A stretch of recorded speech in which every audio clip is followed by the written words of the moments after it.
Hi guys, today's video will be about how to make a tea stand. So what you'll need is a perch, a wooden perch, a long plywood or like any wood that you have, like this kind one, and the stable square wood. Anything? Yep. Starting off, you'll need this. You have to poke a nail underneath it, then you put this plywood on top of it, then it can be stable. Then you poke a nail in this, then in here, and that's it. Easy, and your birds will love it.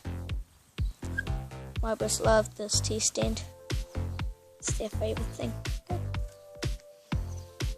As you can see, my birds are free-flighted.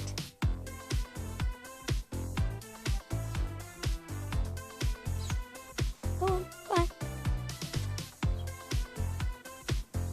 Ocean and river. Step up. Both female. So yeah, that's good. Bye-bye.